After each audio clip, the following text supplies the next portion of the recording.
दोस्तों, आज के इस कार्यक्रम में आपको मिलेट्स के बारे में बहुत सारी जानकारी मिलेगी अंडर वन रूफ, यानी वन स्टॉप शॉप जिसे हम कहते हैं कि आपको एक ही दुकान में बहुत सारी चीजों के बारे में पता चल गया या आपको जानकारी मिल जाती है। आपसे निवेदन है कि आप प्रोग्राम को ध्यान से सुने। मेरा पूरा यकीन है कि अगर आप प्रोग्राम को ध्यान से सुनेंगे तो आपके प्रोग्राम के एंड तक आपके काफी सारे शकों का आपका समाधान हो जाएगा। और आपको स्क्रीन में से जो भी स्लाइड अच्छा लगे, आप उसका एक स्क्रीनशॉट ले लें, फोटो खींच लें ताकि आप आराम से देख सकें।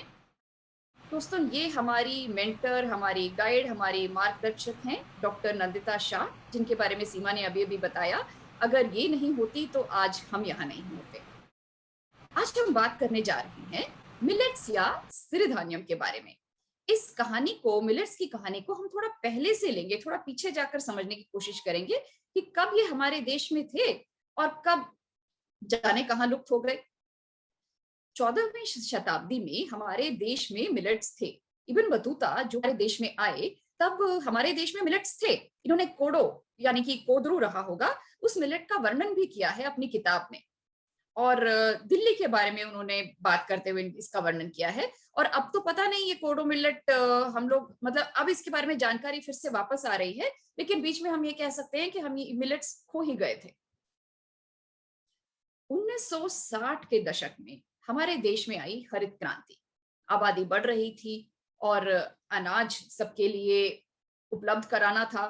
तो हाई यील्डिंग वेराइटीज, जिनको हम कहते हैं गेहूं और चावल के, इन्हें इंट्रोड्यूस किया गया। इससे हम अनाज के मामले में आत्मनिर्भर तो पूरी तरीके से हो गए, अनाज सबके लिए हो गया, लेकिन हम सिर्फ चावल और गेहूं तक सीमित रह गए। दोस्तों, हम यहाँ पे हमारी इस कार्यक्रम में हम चावल और गेहूं को हम ये नहीं कह रहे हैं कि आप इन्हें अपने खाने से पूरी तरीके से हटा दीजिए। ऐसे हटा पाना मुश्किल भी होगा क्योंकि हम लोगों को आदत हो चुकी है। लेकिन हम हेल्दी ऑल्टरनेटिव्स यानी कि सेहतमंद विकल्प जो हैं इसके, वो उसके बारे में आप लोगों में जागरूकता फैलाना चाहते हैं, ताकि हम इन चीजों को अपनी जीवन शैली में, दिनचर्या में शामिल कर सकें। और अगर हमारे शरीर में बीमारियां हैं तो हम उनसे एक निजात हम पा सकें। हालांकि देखिए, ये तो है कि धान जो होता है, अनाज जो होता है, वो एक इंसान का प्राकृतिक खाना नहीं है। अगर मैं आपको फलों के बगीचे में ले जाऊं तो आप, और ये फल सब्जियां आप अपने सामने देखें, तो आपका मन करेगा कि नहीं कि इन्हें तोड़े। हम धोना भी उस समय जरूरी नहीं समझेंगे, हमने जो पहना हुआ है उसी कपड़े में उसको पहुंच के हम सीधा खाने लगेंगे, है कि नहीं। ये जी। धान जो होता है ये हम इंसान का प्राकृतिक खाना नहीं है।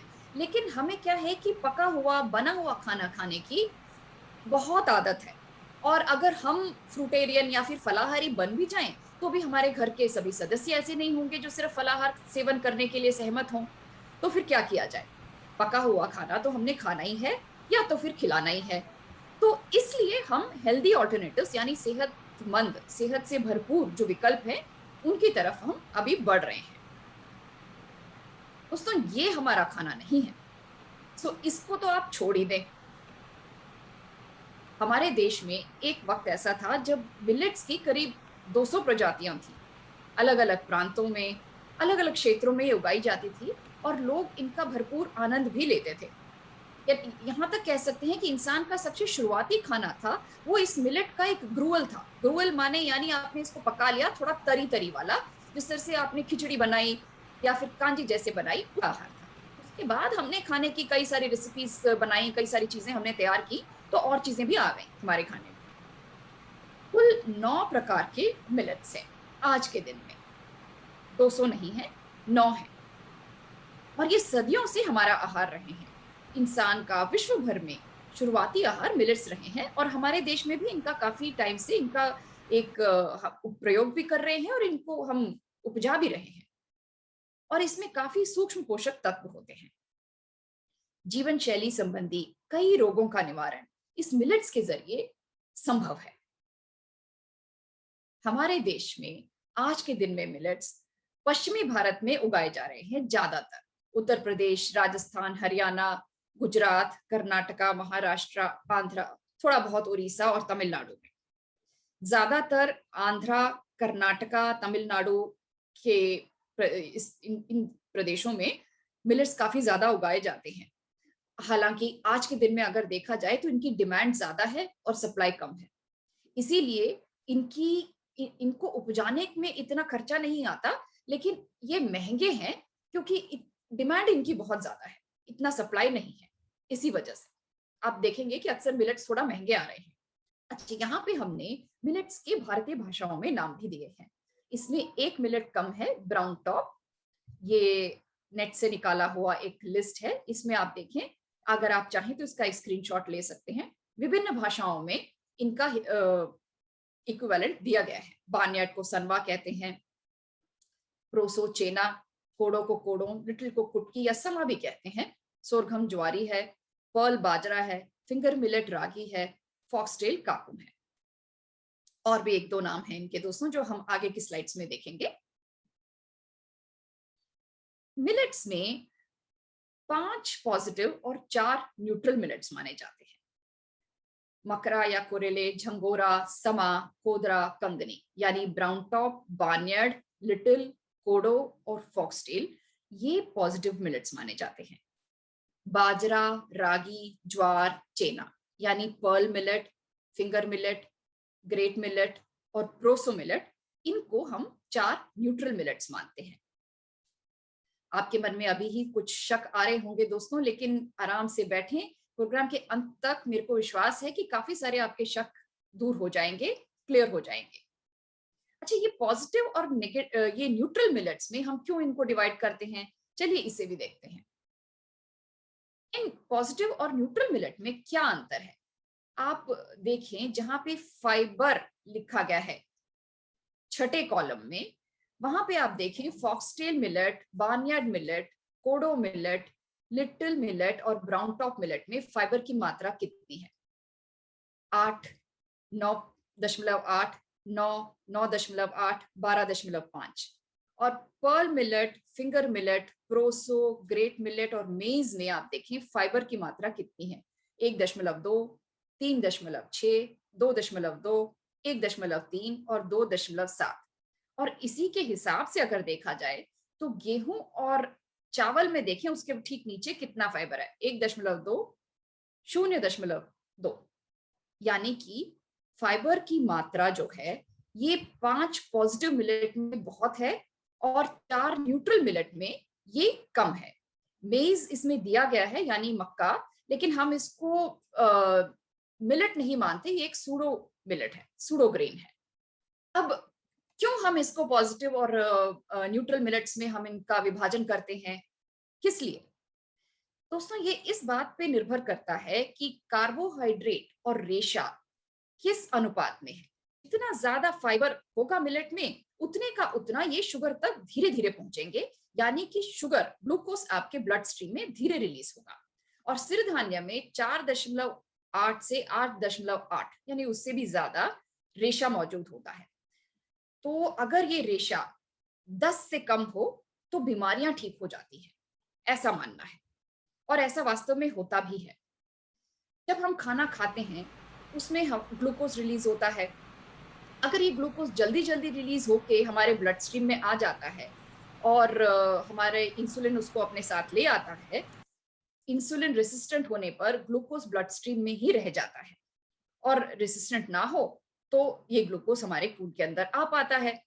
जहां ग्लूकोज जल्दी रिलीज होता है और जल्दी ब्लड स्ट्रीम में आ जाता है और मसल सेल्स के अंदर यानी कि हमारी कोशिकाओं के अंदर नहीं जा पाता, वहां हम डायबिटीज और अन्य तरीकों की बीमारियों से हम पीड़ित हो जाते हैं।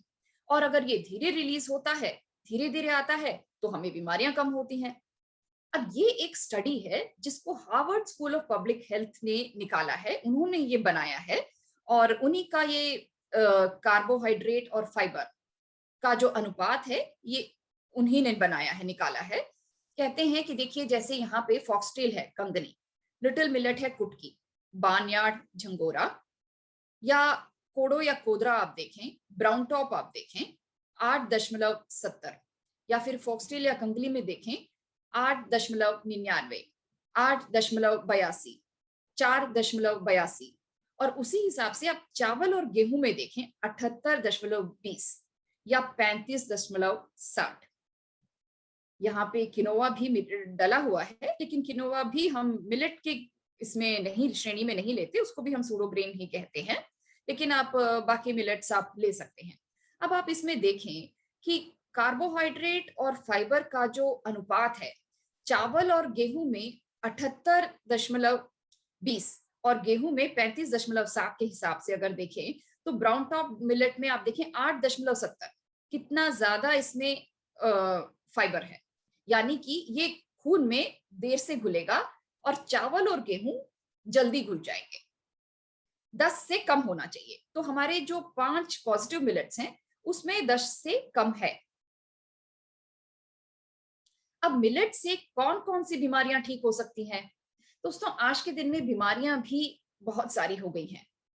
आम बीमारियां, कैंसर, दिल की बीमारी, मधुमेह यानी डायबिटीज, अनियमित माहवारी यानी मंथली पीरियड्स लड़कियों को नहीं आते या देर से आते हैं या जल्दी जल्दी आते हैं, मोटापा, हाइपोथायरॉयड, उच्च रक्तचाप यानी हाई ब्लड प्रेशर, पुरुषों में शुक्राणु की कमी, मूत्र निकास में जलन यानी कि यूरिन पास करते समय जलन होती है, इसकी भी शिकायत कई लोगों को होती है, कब्ज यानी कॉन्स्टिपेशन, आर्थराइटिस, और ये गर्भवती के लिए भी बहुत अच्छा है। इस तरह की ये जो आम बीमारियां हैं और भी कई हैं, जैसे कि आपके जोड़ों में दर्द है, ये सारी बीमारियां भी ठीक हो जाती हैं मिलेट्स खाने से। अब देखते हैं आम आदमी की भाषा में हम इसको कैसे समझ सकते हैं। ज्यादा मशहूर है ज्वार और बाजरा, उसके बाद है समा या कुटकी यानी समा के चावल जिसको हम कहते हैं, और रागी।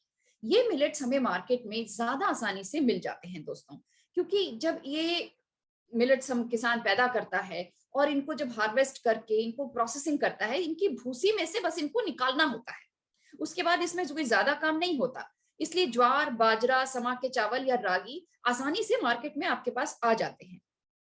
और थोड़ा सा मुश्किल से आते हैं ये कंगनी, झंगोरा या सनवा, और बर्री या चेना, ये वाले मिलेट्स, या फिर कोदरा या मकरा जिसको हम ब्राउन टॉप कहते हैं।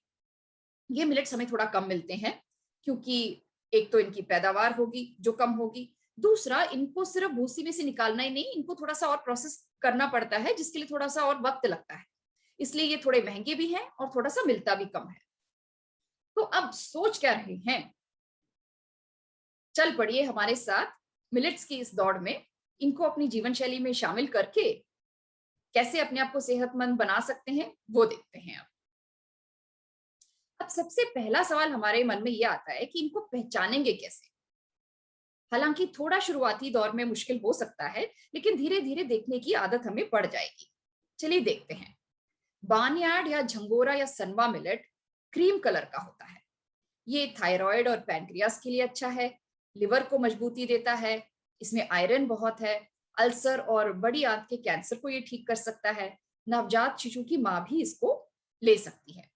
अब इस मिलेट में आप यहाँ पे देखें एक छोटी सी आंख बनी हुई है, आई बना हुआ है, तो आमतौर पे ये इसी तरह से इस आकार में होना चाहिए दोस्तों। अगर ये आई नहीं है या फिर टूटा हुआ है तो आप समझ लें इसमें मिलावट है, या तो फिर इसको ज्यादा प्रोसेस किया गया है। फॉक्सटेल या कंगनी मिलेट हल्के पीले रंग का होता है। ये आपकी नर्वस सिस्टम यानी तंत्रिका तंत्र को फायदा पहुंचाता है, गर्भवती स्त्रियों के लिए भी अच्छा है, फेफड़ों के लिए लाभकारी है, दस्त में अच्छा है, या जिनको यूरिन पास करते समय जलन होती है, मूत्र निकास में जलन है, उसके लिए भी ये अच्छा है। इसमें भी आप ध्यान से देखें, ऊपर एक आंख, इसका एक आई बना हुआ है। कोडो या कोदरा मिलेट ब्राउन, पिंक या हल्के लाल रंग में आता है। ये खून साफ करता है, बोन मैरो के लिए अच्छा है, जोड़ों के दर्द में फायदा करता है, या अनियमित जिनको माहवारी है उसमें भी ये फायदा करता है। इंसानी फितरत क्या है, अगर हमने कहा कि भाई इस बीमारी के लिए आप वो मिलेट खाएं, तो आप ज्यादातर बिल्कुल उसी मिलेट को खाने लगेंगे, बाकी आप छोड़ देंगे।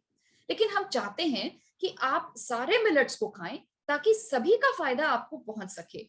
और आप विश्वास करें, सभी मिलेट्स आपके लिए बहुत ही अच्छे हैं, अलग अलग बीमारियों में अच्छे हैं, अलग अलग तरीके की जो शारीरिक तकलीफ होती है उसको ये सुलझा देते हैं। इसलिए खाना हमें सब है, हमें ये नहीं सोचना कि मुझे मधुमेह है तो मधुमेह के लिए कौन सा अच्छा है। ऐसा नहीं है कि एक मिलेट दूसरे मिलेट से अच्छा है या वो मिलेट खराब है, नहीं। आपने खाना पांचों पॉजिटिव मिलेट्स को है, और न्यूट्रल मिलेट्स भी आपने लेने हैं। आगे की स्लाइड्स में हम बताएंगे कि इनको लेना कैसे है। ब्राउन टॉप को हम छोटी कंगनी या मकरा मिलेट भी कहते हैं। इसका रंग हल्का हरा होता है। ये पाचन प्रणाली को ठीक करता है, ओवरीज के लिए अच्छा है, थायराइड के लिए अच्छा है, अर्थराइटिस में अच्छा है, मोटापा और पैनक्रियास के लिए अच्छा है, लिवर को मजबूती देता है। अब देखें आप कौन से मिलेट को खाएंगे किस बीमारी के लिए। सभी मिलेट्स खाएं, इनको शामिल करें अपनी दिनचर्या में, बस बिना सोचे कि भाई इसके लिए मैंने ये खाना है, उसके लिए मैंने ये खाना है, ऐसा नहीं है। लिटिल या समा, ये क्रीम कलर का आता है, प्रजनन अंगों के लिए अच्छा है, यानी रिप्रोडक्टिव ऑर्गन्स के लिए।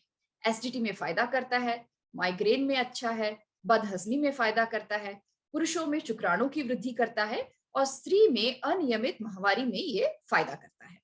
दोस्तों शुरू में आपको लगेगा कि सारे मिलेट्स एक जैसे हैं, लेकिन आप अगर मिलेट्स को ले लें, इनके पैकेट्स को अपने सामने रखें और धीरे इनको ध्यान से देखें, तो इसमें आंख होगी, हल्का सा शेप का वेरिएशन आता है, कलर का थोड़ा सा वेरिएशन आएगा। अब धीरे धीरे इनको पहचानने लगेंगे। शुरुआती दौर में जैसे हमने अनप्रोसेस्ड हम लेते हैं, तो जैसा आता है आपको इसको लेकर इस्तेमाल करना पड़ेगा। अब आते हैं न्यूट्रल मिलेट्स की तरफ।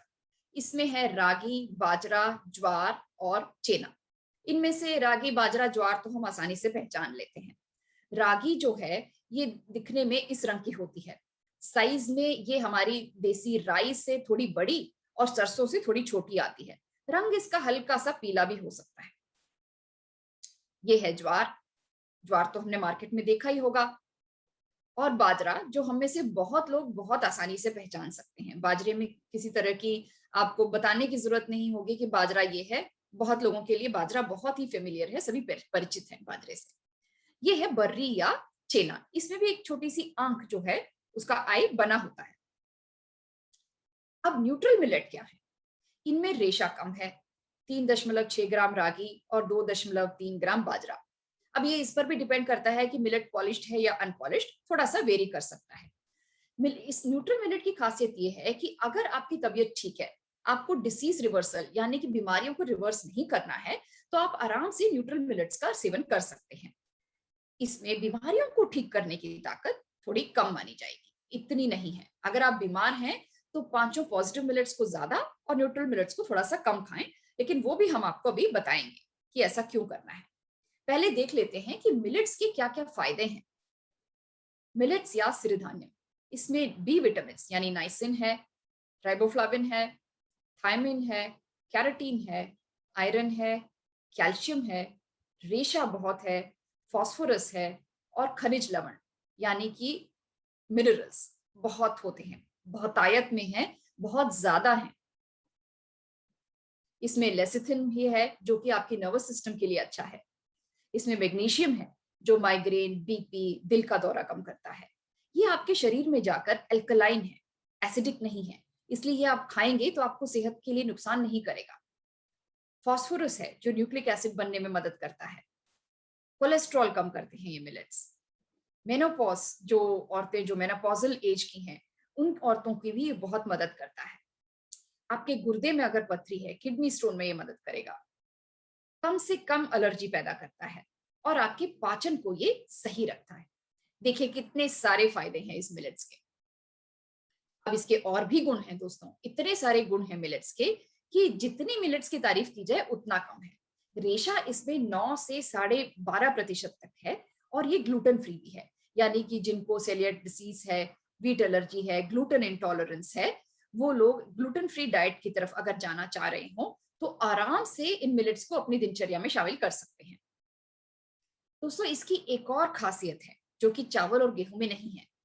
चावल और गेहूं में आपको रेशा सिर्फ बाहरी ब्रांड में मिलेगा, यानी कि अगर ब्रांड हटाया हुआ सफेद चावल हम खाते हैं तो आप चावल में रेशा बिल्कुल नहीं है। नकेट्स में रेशा कॉन्सेंट्रिक सर्कल में बिल्कुल अंदर के लेयर तक होता है, सिर्फ बाहरी ब्रांड में सीमित नहीं है।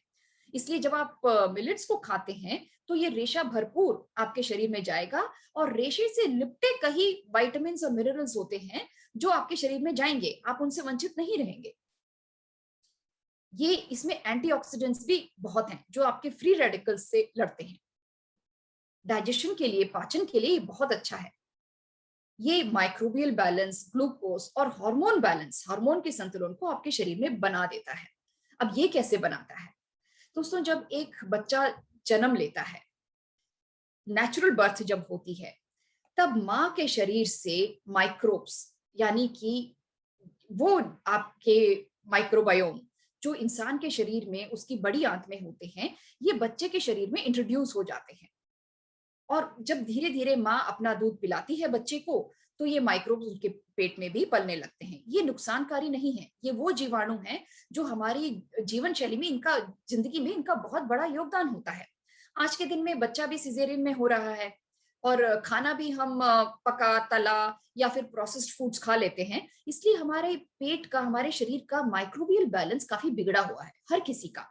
और जब हम ये मिलेट्स खाते हैं, तो ये माइक्रोवेल बैलेंस वापस बन जाता है, क्योंकि इसके फाइबर में, इस मानी यानी कि ये जो मिलेट्स हैं, इनके हर मिलेट में अलग अलग तरीके का फाइबर है, और अलग अलग तरीके का फाइबर आपके शरीर में अलग अलग जीवाणु को पैदा करने में मदद करता है, और उसका ये खाना भी बन जाता है, क्योंकि ये जीवाणु वही खाते हैं जो हम खाएंगे।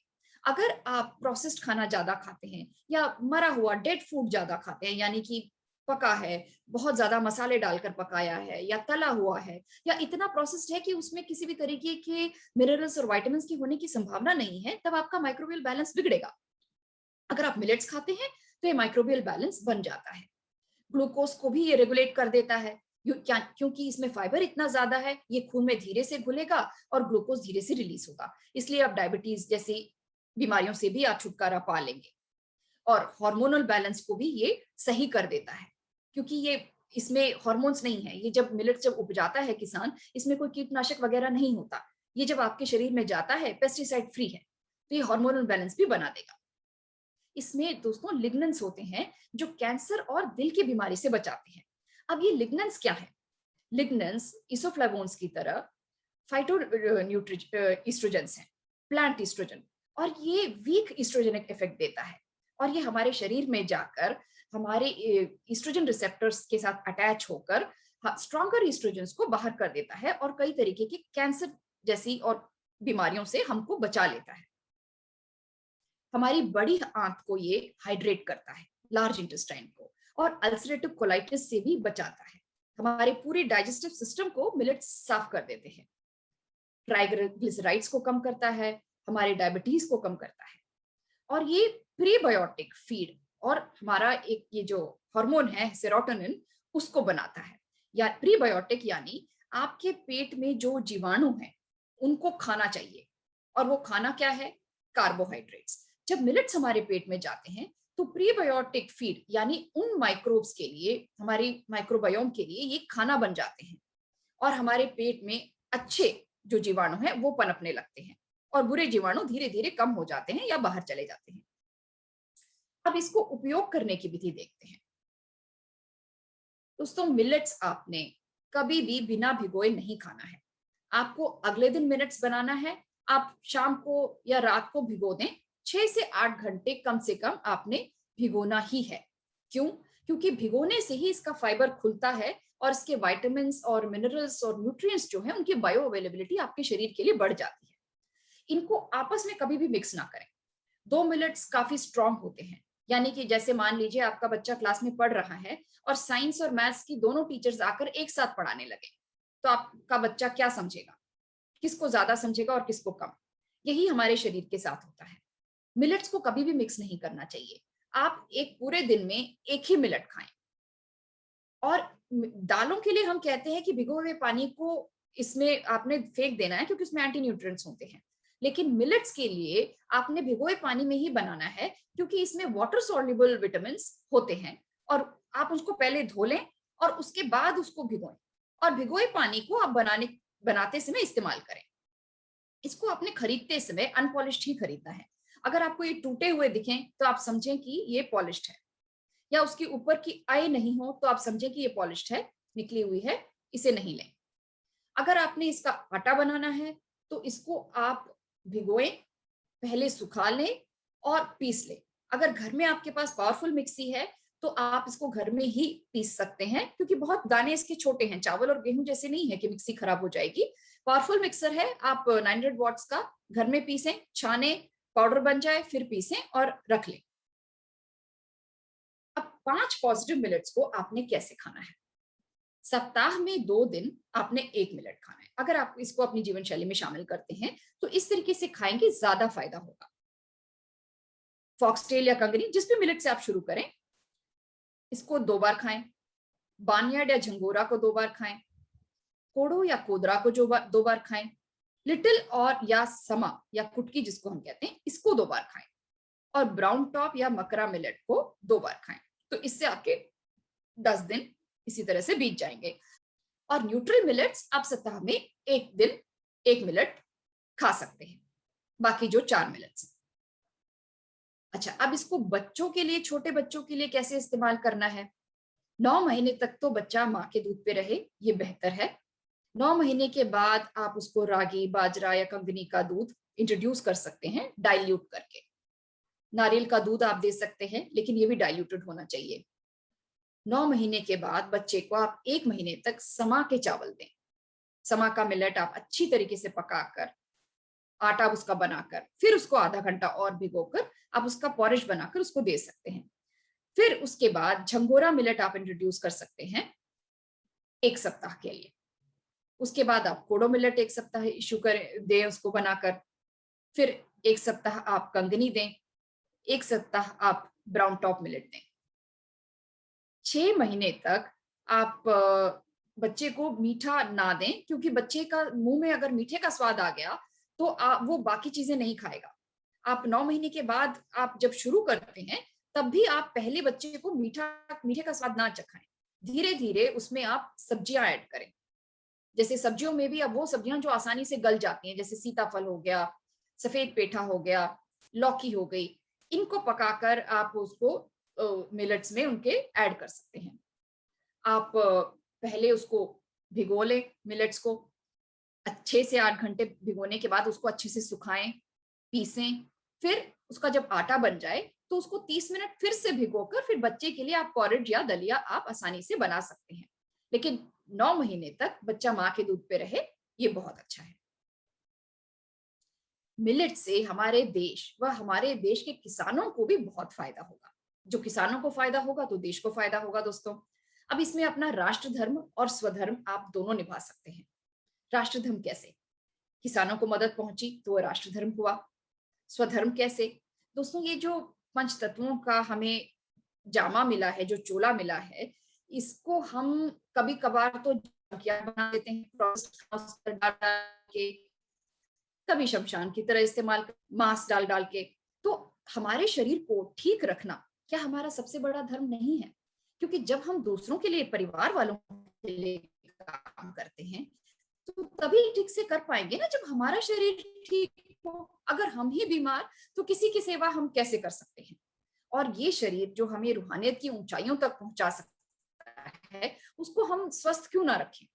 तो मिलेट्स खाएं, स्वधर्म और राष्ट्र धर्म दोनों निभ जाएंगे। किसानों की मदद कैसे होती है कि ये बंजर भूमि पर भी उगाए जा सकते हैं। इनको इतनी पानी की जरूरत नहीं होती। जहां पे, जिन जगहों पे पानी नहीं होता या सिंचाई नहीं हो पाती, वहां पर भी ये आसानी से उग जाते हैं। इसको कीटनाशक की भी जरूरत नहीं होती।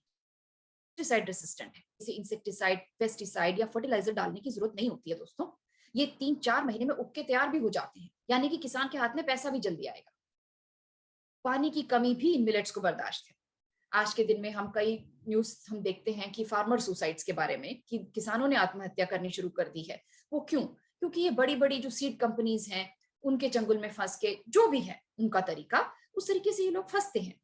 अगर धीरे धीरे लोगों के मन में जागरूकता बढ़े, तो किसानों को भी होगा कि हम मिलेट कल्टीवेशन की तरफ बढ़े, क्योंकि उनको पैसा मिलेगा। जब वो उगाएंगे, उनके हाथ में पैसा आएगा। पानी की कमी भी बर्दाश्त है, बंजर भूमि भी सही है, पेस्टिसाइड की भी जरूरत नहीं होती, जाना ही नहीं है किसानों को कहीं। बीज अपना बचाया और उसको लगा सकते हैं। और दूसरी बात यह है कि इसमें किसानों को इस अगली फसल के लिए मैन्योर भी मिल जाता है, क्योंकि मिलेट्स इतने छोटे छोटे धान हैं कि इनको खाने के लिए असंख्य पक्षी आ जाते हैं, और उनकी बीट से आपकी जो खेती है, उस खेती में अपने आप मैन्योर मिल गया। अगली फसल उगाने के लिए किसान को कुछ डालना ही नहीं है, उग जाएगा। जलवायु का जो परिवर्तन है, वो भी मिलेट्स बर्दाश्त कर लेते हैं। यानी कि बहुत गर्मी पड़ गई, या बारिश हुई, या फिर भूमि बंजर है, या क्लाइमेट चेंज जो है, वो भी बर्दाश्त कर पाते हैं। और हमारे देश की जो आबादी है, उसके लिए खाद्य सुरक्षा भी इस मिलेट से आसानी से मिल सकती है। अब देखते हैं कि इन मिलेट से हम क्या क्या बना सकते हैं।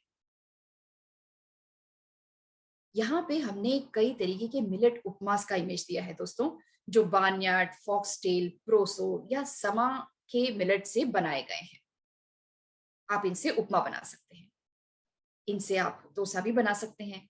फॉक्सटेल या कंगनी का डोसा है, कोडो या कोदरा का डोसा है, पर्ल या बाजरा मिलेट का डोसा है, फिंगर रागी का डोसा, बार्नयार्ड या सनवे का डोसा आप बना सकते हैं। इन मिलेट से आप इडली भी बन जाएगी आराम से। फॉक्सटेल, बार्नयार्ड, फिंगर मिलेट, रागी, पर्ल या बाजरा मिलेट की इडली या कोडो या कोदरा मिलेट की इडली बन जाएगी। आप इनसे खिचड़ी, रोटियां, सलाद, मिलेट बेक्स ये भी बना सकते हैं।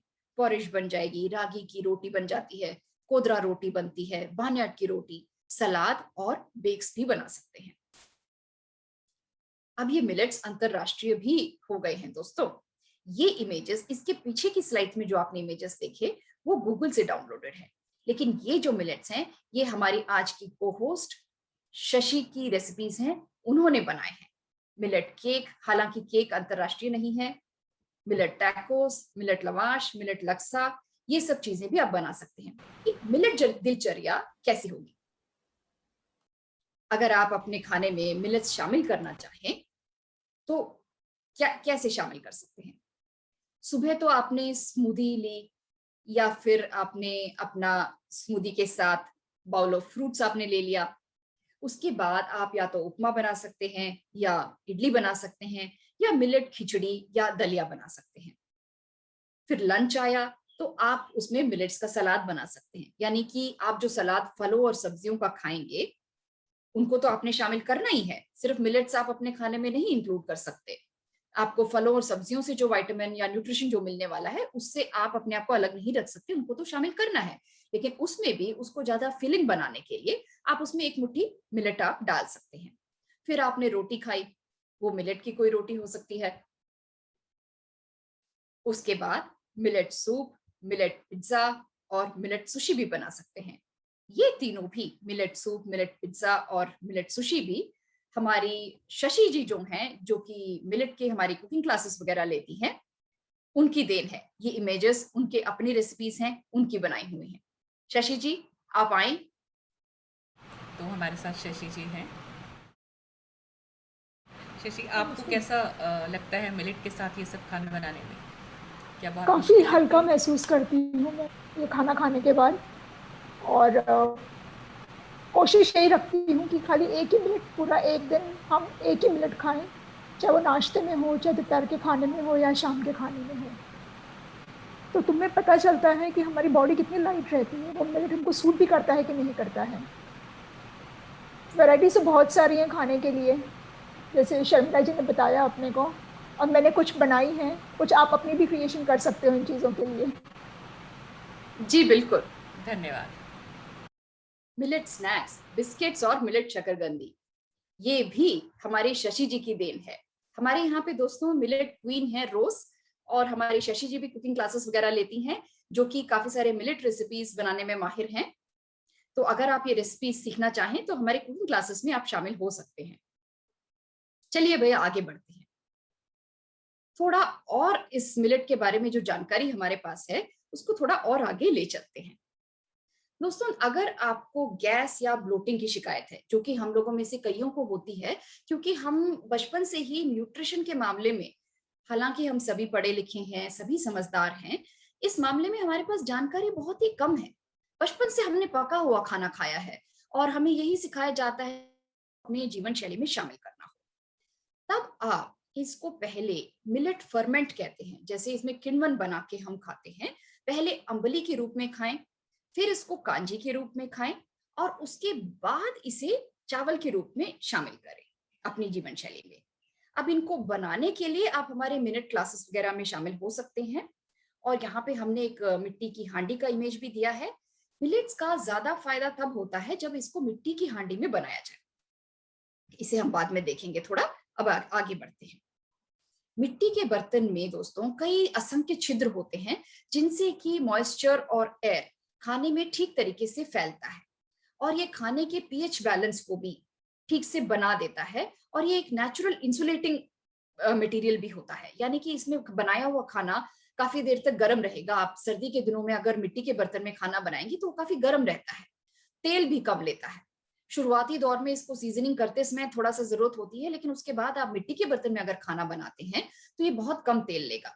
हालांकि हालांकि हम आपको बता दें कि अगर आप किसी भी वजह से, वक्त की कमी की वजह से आप मिट्टी के बर्तन में नहीं बना सकते, क्योंकि इसके सामने खड़े होना पड़ता है, आप आराम से स्टील के बर्तन में, पतीले में, खुले में, लेकिन आप कुकर में ना बनाएं मिलेट को, क्योंकि एक बंद कुकर जो है वो मिलेट में से भी सारे प्रोटीन और न्यूट्रिएंट्स को सोख सकता है, उसमें इतना ज्यादा प्रेशर होता है।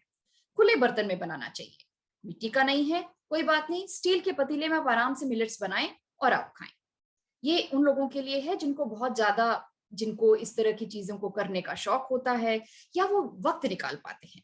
हम समझते हैं कि आप में से आजकल के दिन में कई लोग नौकरी पेशा हैं, तो उनके पास वक्त की कमी होगी, वो मिलेट्स शामिल करना चाहेंगे लेकिन मिट्टी के बर्तन में नहीं बना सकते, तो आप स्टील के पतीले में बना सकते।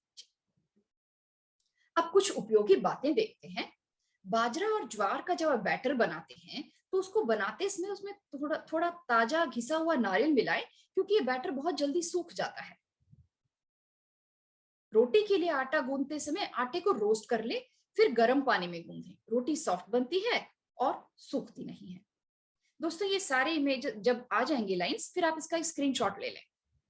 बैटर बनाते समय अगर मिलेट पोहा उसमें मिलाया जाए तो इडली सॉफ्ट बनती है। चावल की जगह इस्तेमाल करते समय मिलेट और पानी 1:2 के अनुपात में होना चाहिए, यानी 1 कप मिलेट और 2 कप पानी, तो आसानी से पक जाता है। भारी पतीला इस्तेमाल करें ताकि मिलेट नीचे चिपके नहीं। फिर आपको ये लगता है कि भाई 2 कप पानी में ज्यादा पक रहा है, हमें थोड़ा सा कम पका पसंद है, तो आप थोड़ा सा पानी कम भी कर सकते हैं। ये थोड़ा आपकी मर्जी पर डिपेंड करता है कि आपको कैसा पसंद है। दूसरा, मिलेट की स्टोरेज। मिलेट्स में देवियों और सज्जनों थोड़ा कीड़े जल्दी आ जाते हैं, और अगर आप दिल्ली या फिर ऐसे इलाकों में रहते हैं जहाँ गर्मी तेज पड़ती है तो एक ही बार में बहुत ज्यादा मात्रा में मिलेट्स ना खरीदें। अगर आपके घर में बहुत बड़ा फ्रिज है तो कोई प्रॉब्लम नहीं है, आप फ्रिज में खरीद कर उसको डीप फ्रीज में डाल सकते हैं, एयर टाइट कंटेनर में। जितना चाहिए आपने पिछले दिन निकाला, भिगोया, बाकी आपने डीप फ्रीज में वापस रख दिया, तो ये ज्यादा देर तक रहेगा। एक बार में 2 ही टाइप खरीदें, फ्रिज में रखें और एयर टाइट डब्बे में। आपकी मिलेट यात्रा के लिए बहुत बहुत शुभकामनाएं आप सभी को। ये हमारे शरण संस्था की जो आपके सपोर्ट में जो हमारे पास चीजें हैं उनकी एक लिस्ट है, आप इसे देख सकते हैं। हमारी वेबसाइट पे जाकर हमारे किसी भी कुकिंग क्लास में, किसी भी प्रोग्राम में आप शामिल हो सकते हैं। हमारे आज के कार्यक्रम में आने के लिए आप सभी का बहुत बहुत धन्यवाद। आप हमें कुछ अपने जो दर्शक हैं उनके प्रश्नों के जवाब दे सकती हैं। और मैं तो इरफाना पूछ रहे हैं कि व्हाट इज राजगीरा? राजगीरा अमरंथ है। ओके, अमरंथ के आटे को हम राजगीरा कहते हैं। ये भी ग्लूटेन फ्री है, हम इसको मिलेट की श्रेणी में नहीं मानते, लेकिन आप इस्तेमाल कर सकते हैं, ऐसा कुछ नहीं है जी। और पूछ रहे हैं कि शुड वी सोक दाल? दाल को आप सोक करें, अच्छा है, अगर स्पेशली अगर छिलके वाली दाल है तो, क्योंकि इसमें वो एंटी न्यूट्रिएंट्स होते हैं, इसलिए छिलके वाली दालों को आप सोक करके बनाएं तो ज्यादा अच्छा है। शर्मिला जी, जैसे कोई पूछ रहा है कि कैंसर के लिए कौन सी मिलेट्स खानी चाहिए? जी, जैसे मैंने बताया, हम ये नहीं कहना चाहते आपसे कि आप कैंसर के लिए ये वाला खाएं, डायबिटीज के लिए ये वाला खाएं, क्योंकि हर एक मिलेट में बहुत सारे गुण हैं। तो जैसा हमने बताया, आप 5, अगर आपके पास कोई बीमारी ऐसी है जिसको आप रिवर्स करना चाहते हैं, तो आप 5 जो पॉजिटिव मिलेट्स हैं जिनके नाम बताए गए हैं उनको आप ज्यादा अपने खाने में शामिल करें, और जो न्यूट्रल मिलेट्स हैं उनको कम, क्योंकि उसमें डिसीज रिवर्सल की जो कैपेसिटी है, जो काबिलियत है, वो थोड़ी कम होती है। अच्छा, जया जी पूछ रही हैं, do we use the water or throw it? Yes, millets के मामले में आप उनको धोकर भिगोएं और उसे पानी में आप उसको बनाएं, क्योंकि मिलेट्स में काफी वाटर सॉल्युबल विटामिन भी होते हैं। Using millets as a flour is better or as a whole? देखिए, ये आपकी पाचन प्रणाली पर डिपेंड करता है कि आप अगर पूरे मिलेट भी होगा तो भी आप उसको 8 घंटे भिगोएंगे, अगले दिन बनाएंगे। अगर आपको कोई इश्यू नहीं है तो आप उस तरीके से आराम से बना सकते हैं।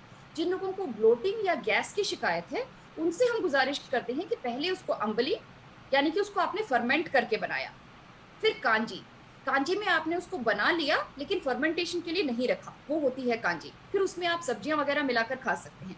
उसके बाद थर्ड स्टेप पे आप उसको चावल की तरह इस्तेमाल कर सकते हैं। ओके, कोई पूछ रेखा रहा है जी कि कह क्या रही मिलेट्स और व्हीट को भी मिला सकते हैं, मिक्स कर सकते आ, हैं? आप क्यों ऐसा करना चाहेंगे? अगर आपसे मिलेट की रोटियां नहीं बन रही हैं और आप चाहती हैं कि आटे में थोड़ा सा गेहूं का आटा मिलाकर आप बना लें, कम से कम मिलेट्स इस्तेमाल कर पाऊंगी, तो शुरुआत कीजिए, कोई गलती नहीं है, कोई बुराई नहीं है।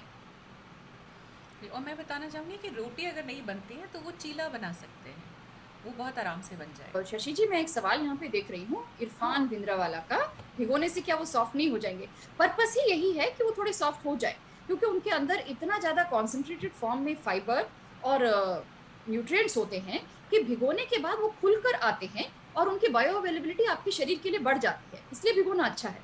बिना भिगोए तो आप ना बनाए मिनट्स को। रेखा खंडेलवाल जी पूछ रही है रागी की रोटी कैसे बनाएं। रेखा जी, हमारे शरण में क्लासेस होती हैं, हमारे मिलेट क्वींस द्वारा, रोज और शशि वगैरह क्लासेस लेते हैं, आप उन क्लासेस को ज्वाइन करें और आप आराम से वहां पर सीख सकते हैं कि रोटी या ये चीजें आप कैसे बना सकते हैं। सुमिता सोमानी जी पूछ रही है what is quinoa and oats. Quinoa हम उसको सूडो ग्रेन मानते हैं, ओट्स को भी हमने इस कैटेगरी में नहीं लिया है, हालांकि ओट्स जो है वो काफी प्रोसेस्ड फॉर्म में दुकान में मिलता है, तो हम उसको अभी इस तरह से रेकमेंड नहीं कर रहे हैं। किनोवा भी अच्छा है, आप लेना चाहें, मना नहीं है, लेकिन हमने ये जो क्लास आज जो हमने कार्यक्रम किया है स्पेशली मिलेट्स के बारे में है। वैसे ओट्स ले सकते हैं प्रोवाइडेड वो इतना प्रोसेस्ड ना हो जितना कि मार्केट में मिल रहा है। निहार रंजन जी पूछ रहे हैं what's the normal shelf life of millet. बाहर रखते हैं 2-3 महीना, सर्दी के दिनों में ज्यादा चलेगा, तो जैसे सर्दी के दिन है तो मिलेट्स खराब नहीं होते हैं, अक्टूबर के महीने में आप लें वो मार्च तक चल जाएंगे, लेकिन गर्मी का दिन है तो 3 महीने में खराब होने की संभावना रहती है।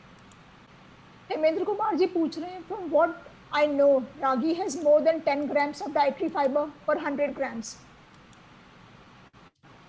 देखिए, रागी जो है वो न्यूट्रल मिलेट की कैटेगरी में आता है और वो सेहत के लिए बुरा नहीं, लेकिन अगर आप सिर्फ रागी ही खाएंगे तो आप सोच के देखें कि बाकी मिलेट्स में जो फाइबर है, जो फाइटो न्यूट्रिएंट है, उन सबसे आप वंचित रह जाते हैं, और इन सभी में अपने तरीके का फाइबर है जो आपके पेट में जाकर अपने तरीके के माइक्रोबायोम को जन्म देता है।